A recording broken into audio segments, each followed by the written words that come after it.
The sun rises over the South China Sea, casting a golden glow across the restless waves. But this is no peaceful dawn. Tension hangs in the air as the BRP Gabriela Silang, a Philippine Coast Guard vessel, faces off against a fleet of Chinese maritime militia boats, their hulls cutting through the water with silent menace. These are not ordinary fishing boats. They are instruments of intimidation, enforcing China's sweeping claims without firing a shot. Their presence a constant reminder of contested sovereignty. The radio crackles with static and tension. Chinese voices demand the Philippine ship leave what they call their waters, their tone leaving no room for negotiation. The Filipino captain stands firm, unwavering. He is within his country's exclusive economic zone and refuses to move, determined to defend his nation's rights. This standoff is now routine, a slow-motion confrontation far from any shore, where every maneuver is watched and every decision carries weight. The stakes are enormous. Beneath these contested waves lies a resource that could change the destiny of nations, vast reserves of oil and natural gas, enough to fuel economies and shift the balance of power in Asia. For the Philippines, it's a shot at energy independence and prosperity, a chance to lift millions out of poverty and secure a brighter future. For China, it's about strategic dominance over a critical waterway, a vital artery for global trade and military movement. Both crews know a single misstep could spark a global crisis, turning a tense standoff into open conflict with consequences far beyond these waters. Suddenly, a new player enters. The USS Gerald R. Ford, a massive American aircraft carrier, appears on the horizon, its silhouette unmistakable in the morning light. Fighter jets line its deck, and it's flanked by a full strike group, a formidable display of American military might and resolve. Their presence sends a clear message, support for the Philippines, and a warning to China that the world is watching and alliances matter. The American warships don't engage, but their proximity shifts the balance, forcing all sides to reconsider their next move. The Chinese militia boats grow cautious, their harassment tactics blunted by the sudden arrival of overwhelming force. This is the new normal. A three-way dance of naval power, law, and national pride, where every ship is both a symbol and a potential spark.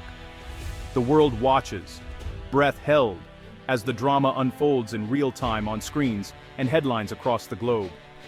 Today is February 4th, 2026, a date that may be remembered as a turning point in the struggle for the South China Sea. Here the lines of a new global order are being drawn, not just on maps, but in the hearts and minds of those who sail these waters. The question is not if this will escalate, but when, and how far the world is willing to go to defend its interests, and what will happen to the people caught in the middle of this high-stakes game on the high seas. Their lives hang in the balance, vulnerable to forces beyond their control.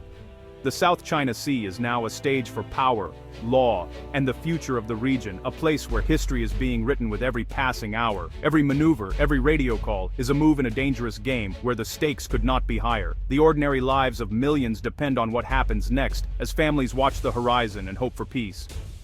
The world's eyes are fixed on these waters. The standoff continues, unresolved, as uncertainty lingers over the region. The tension is palpable, the outcome uncertain, as every hour brings new risks and new possibilities. The fate of nations hangs in the balance, with the hopes and fears of millions resting on the decisions made here.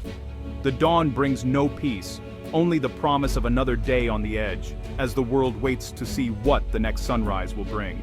Deep beneath the seabed lies the reed bank, Recto Bank to Filipinos, a potential game-changer for the entire nation and the region. Surveys estimate up to 5.4 billion barrels of oil and 55 trillion cubic feet of natural gas, resources valued at as much as $26 trillion, enough to transform the Philippine economy for generations. For the Philippines, this is a lifeline as its main gas field, Malampaya, nears depletion, threatening the country's energy security. Without new energy sources, the country faces blackouts, soaring prices, and a future of uncertainty for millions of families. The reed bank's wealth could fund schools, hospitals, and vital infrastructure, lifting millions from poverty and driving national progress. But this dream is hostage to conflict and rising tensions in the region. The reed bank sits at the heart of the world's fiercest maritime dispute, drawing in global attention. China's sweeping claims overlap the Philippines' internationally recognized economic zone, fueling a dangerous standoff. Any attempt by Manila to explore or develop the area triggers immediate Chinese pushback and confrontation. The $26 trillion prize is more than geology, it's a geopolitical flashpoint, shaping the future of the region. The Philippines has the law on its side, but China has the power and presence to block access and enforce its claims. The reed bank's riches remain locked away, a symbol of what's at stake for both nations and their people. The struggle is not just for resources, but for the right to determine a nation's future and control its own destiny. The world watches as the standoff keeps the treasure out of reach, waiting to see who will shape the fate of the reed bank. The Philippines' claim to the reed bank is anchored in international law, specifically UNCLOS. This treaty grants coastal states a 200 nautical mile exclusive economic zone. The reed bank is just 85 miles from Palawan, well within the Philippines' rights. In 2016, an international tribunal ruled in Manila's favor, invalidating China's sweeping claims. The ruling was binding, a triumph for the rules-based order, yet China rejected the decision outright, refusing to comply. The Philippines holds a legal victory, but China wields the power to ignore it. The standoff is a stark reminder law without enforcement is fragile. The world supports the ruling, but on the water, might still challenge is right. Manila's legal hand is strong, but Beijing refuses to play by the rules. The reed bank remains a test of whether law or force will decide the future. The gap between legal rights and reality grows wider each day. The struggle continues, unresolved by courts alone. China's blockade has frozen development at the reed bank, halting vital oil and gas exploration that the Philippines desperately needs for its growing energy demands. Enter the United States, bound by a decades-old defense treaty with the Philippines, stepping in as a powerful ally at a critical moment. American carrier strike groups now patrol these contested waters regularly, projecting strength and signaling commitment to regional security. These are not just symbolic gestures, they're active deterrents with real ships and real sailors ready for any escalation. U.S. Navy patrols challenge China's sweeping claims and assert freedom of navigation, upholding international law in these strategic waters. The presence of American warships raises the stakes for any Chinese aggression, making every encounter a potential flashpoint. Filipino sailors now operate under the watchful eye of the world's most powerful navy, gaining experience and confidence through joint operations. Joint U.S.-Philippine patrols send a unified message.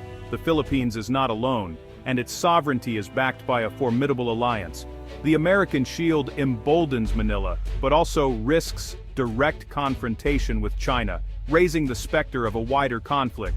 For Beijing, U.S. patrols are foreign interference and fuel military buildup, prompting China to increase its own naval presence. The South China Sea is now a stage for great power rivalry, where every maneuver is closely watched by the world. Two nuclear-armed navies operate in close quarters, each determined to defend its interests, making miscalculation a constant risk. The peace is fragile, maintained by a delicate balance of power and constant vigilance from both sides. Every patrol is a reminder. The world is watching, and the stakes are global, with consequences that could ripple far beyond these waters. The reed bank dispute is now a test of alliances and resolve, shaping the future of security in the Indo-Pacific region. China's claims rest on the 9-dash line, a sweeping boundary covering nearly 90% of the South China Sea. Beijing cites centuries-old activity as proof of indisputable sovereignty, including over the reed bank. To enforce this, China uses a layered strategy: maritime militia, Coast Guard, and the world's largest navy. Swarms of militia boats harass rivals, while artificial islands bristle with military hardware. China's goal: establish de facto control, regardless of international law. Beijing rejects the 2016 tribunal ruling, insisting disputes be settled bilaterally. Power, not law, is China's preferred tool. The reed bank sits in the shadow of the Chinese dragon, its fate tied to Beijing's ambitions. The standoff has paralyzed global energy giants. Companies like Shell and ExxonMobil have the expertise to unlock the reed bank, but the risk is political, not technical. Any deal with Manila makes them targets for Chinese harassment and economic retaliation. Philippine firms lack the resources to go it alone. U.S. Navy patrols aim to reassure investors, but corporations remain wary. Without a stable security framework, the reed bank's wealth stays untapped. The world's energy needs grow, but the prize remains locked away. The deadlock is a warning. Geopolitics can freeze even the richest opportunities. Until the risk recedes, the Reed Bank's promise is just that, a promise. For ordinary Filipinos, the Reed Bank dispute is personal. High electricity prices and looming blackouts threaten daily life. The Reed Bank offers hope, affordable, reliable energy, and a path out of poverty. Its development could transform the nation, funding schools, jobs, and infrastructure. Defending the Reed Bank is about more than territory, it's about the future. Every standoff at sea is a fight for national survival and dignity. The dream is energy independence, prosperity, and control over their own destiny. The stakes are nothing less than the light and progress of a nation.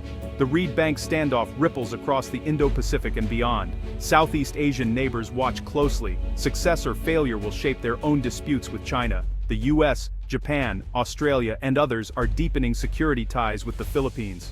The South China Sea is a vital artery for global trade and energy. Any conflict here could disrupt supply chains and spike energy prices worldwide. The Reed Bank's untapped gas adds to global market uncertainty.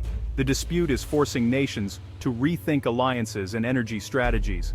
A single gas field now shapes military, diplomatic, and economic futures. Warships patrol, but the solution lies in diplomacy, not force. All sides know conflict would be catastrophic. Crisis management, direct communication, and back-channel talks are essential. The goal: deter aggression, stabilize the region, and open the door to negotiation. The Reed Bank is a test of whether law or might will shape the future. The world hopes for steady diplomacy to prevail before tensions boil over. The promise of a brighter future hangs in the balance, waiting for resolution.